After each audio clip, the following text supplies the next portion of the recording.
Hello students, सुप्रभात। मैं Pravesh Sharma. Welcome back to my channel. जैसे कि आज का हमारा टॉपिक है संस्कृत उच्चारण शिक्षण, यानी कि संस्कृत प्रोनाउंसिएशन टीचिंग।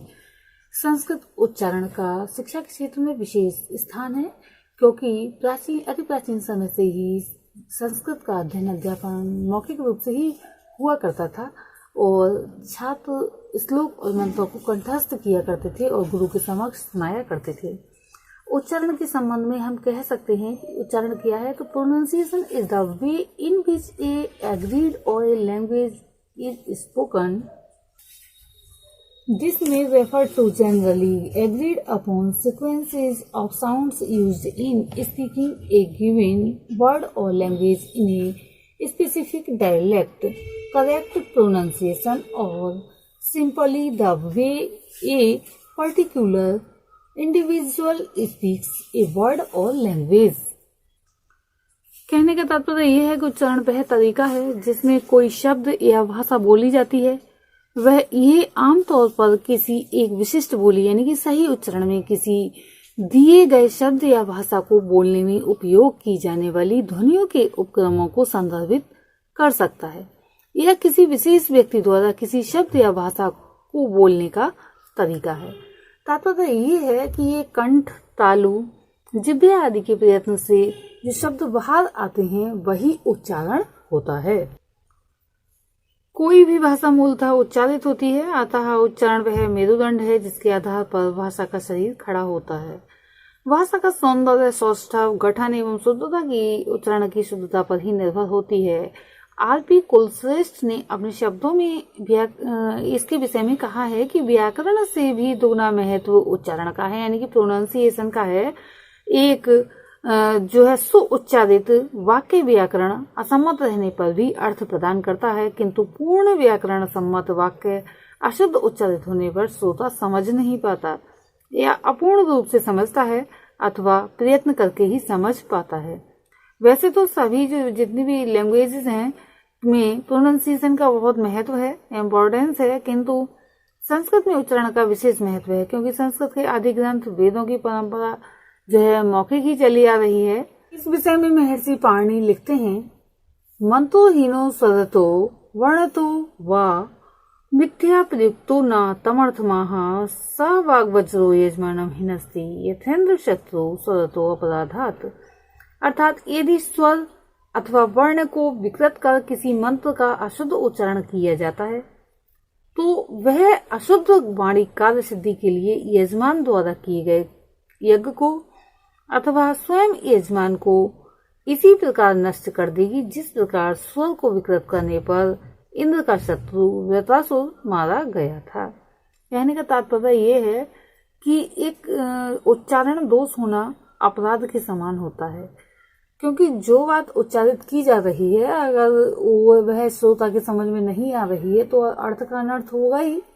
अगर कोई व्यक्ति कोई चीज लाने के लिए कह रहा है, अगर उसका उच्चारण सही है तो वही वस्तु आ जाएगी जो उसकी मंगाई हुई है, और अगर उच्चारण दोष है तो सामने वाला व्यक्ति समझ ही नहीं पाएगा, तो उसके स्थान पर दूसरी वस्तु आ सकती है।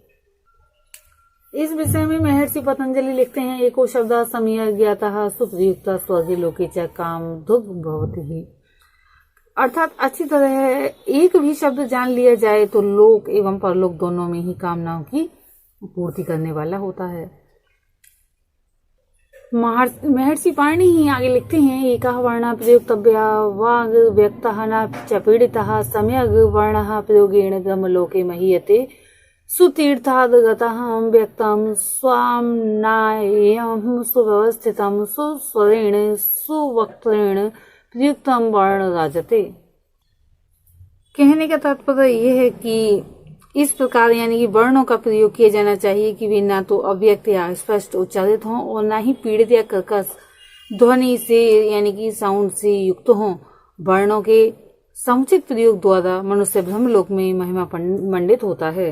यहाँ पर दूसरे मंत्र का अर्थ है कि सदाचारी गुरु से प्राप्त स्पष्ट, सुंदर व मान्य संप्रदाय से संबद्ध अक्षर आदि की दृष्टि से पूर्णतः परिशुद्ध सुंदर स्वर पाठ तथा सुंदर कंठ से उच्चारित वेद यानी कि मंत्र शोभा देता है। अन्यथा इसके अलावा या इसके विपरीत स्थिति में शोभा नहीं देता है। अन्य भी कहा गया है, यद्यपि बहुनादिसे तथापि पठ पुत्र व्याकरणम स्वजन स्वजनो मा भूत सकलम सकलम सुकृतम। अर्थात हे पुत्र, यद्यपि तुम बहुत पढ़ चुके हो तथापि व्याकरण शास्त्र का ज्ञान प्राप्त करो, क्योंकि यदि तुम व्याकरण का सम्यक अध्ययन कर लोगे तो स्वजन के स्थान पर स्वजन और सकल के स्थान पर शकल और सकृत के स्थान पर सकृत उच्चारण नहीं करोगे, यानी कि गलत उच्चारण तुम नहीं करोगे। इसलिए तुम्हें व्याकरण का अध्ययन अवश्य करना चाहिए, क्योंकि व्याकरण में ही उच्चारण ज्ञान कराया जाता है। अब हमारा पॉइंट है उच्चारण का शाब्दिक अर्थ। केदार भट्ट द्वारा संपादित आधुनिक हिंदी कोश के अनुसार प्रोनाउंसिएशन शब्द की यह संस्कृत भाषा का पुल्लिंग संज्ञा शब्द है। जो प्रोनाउंसिएशन यानी कि उच्चारण शब्द है, संस्कृत भाषा का पुल्लिंग संज्ञा शब्द है, जिसका अर्थ है मुख से बोलना या बोलने का ढंग। एक अन्य शब्दकोश अमित स्टूडेंट शब्दकोश के उल्लेख के अनुसार मुंह से स्वर और व्यंजन युक्त शब्द निकलना ही उच्चारण है, अथवा मनुष्य के मुंह से व्यक्त और स्पष्ट ध्वनि का निकलना ही उच्चारण है। आंग्ल भाषा में उच्चारण को प्रोनाउंसिएशन कहा जाता है। ऑक्सफोर्ड एडवांस्ड लर्नर में उच्चारण अर्थात प्रोनाउंसिएशन की व्याख्या करते हुए लिखा गया है, the way in which a language और पर्टिकुलर वर्ड और साउंड इज प्रोनाउंस्ड, यानी कि उच्चारण एक विधि है या तरीका है जिसमें कोई भाषा या शब्द विशेष या ध्वनि बोली जाती है। जो भी ये शब्दकोश दिए गए हैं, मैं इनमें जो है उल्लिखित उच्चारण शब्द के अर्थों से स्पष्ट ये हो जाता है कि मुख से बोलना अथवा मुंह से स्वर और व्यंजन युक्त स्वर का या शब्दों का निकलना उच्चारण के सामान्य अर्थ हैं। उच्चारण शिक्षण की दृष्टि से ये अर्थ उपयुक्तता के क्षेत्र में कम महत्व रखते हैं। उच्चारण शिक्षण के अनुसार उच्चारण से तात्पर्य बोलने के ढंग से है, जिसका प्रयोग करके किसी ध्वनि, पद या वाक्य को बोला जाता है। क्योंकि जो 10 बे शब्द लिखे हुए हैं उससे यही अर्थ निकलता है और इसी का समर्थन होता है कि तरीका, यानी कि बोलने का ढंग या तरीका। नेक्स्ट पॉइंट है हमारा संस्कृत में उच्चारण का महत्व, सिग्निफिकेंस और importance of pronunciation in Sanskrit teaching. भाषा में उच्चारण का विशेष महत्व है, किंतु संस्कृत भाषा में इसकी महत्ता अन्य भाषाओं की अपेक्षा अधिक है। इसका अपना उच्चारण विधान है। यद्यपि प्रत्येक भाषा का अपना मेथड तरीका होता है, किंतु संस्कृत भाषा का उच्चारण विधान विश्व में सबसे ज्यादा परिष्कृत, कहने का तात्पर्य ये मजा हुआ, परिनिष्ठित एवं सुनिश्चित है।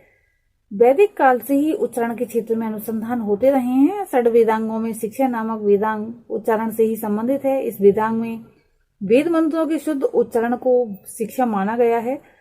दूसरे शब्दों में शुद्ध उच्चारण के निमित्त वेदांग को शिक्षा कहा गया है। तैत्तिरीय उपनिषद की शिक्षावल्ली में भी शिक्षा से संबंधित 6 अंगों की चर्चा की गई है। ये 6 अंग हैं: वर्ण, स्वर, मात्रा, बल, साम और संतान।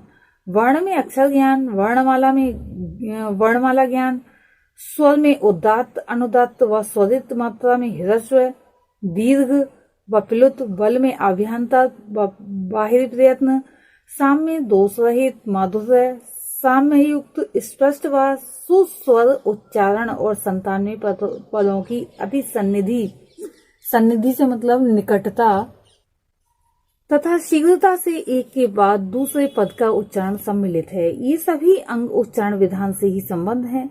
इनके अतिरिक्त संस्कृत में अनेक शिक्षा ग्रंथ भी लिखे गए हैं, जिनका संबंध वैदिक मंत्रों की उच्चारण विधि से ही होता है।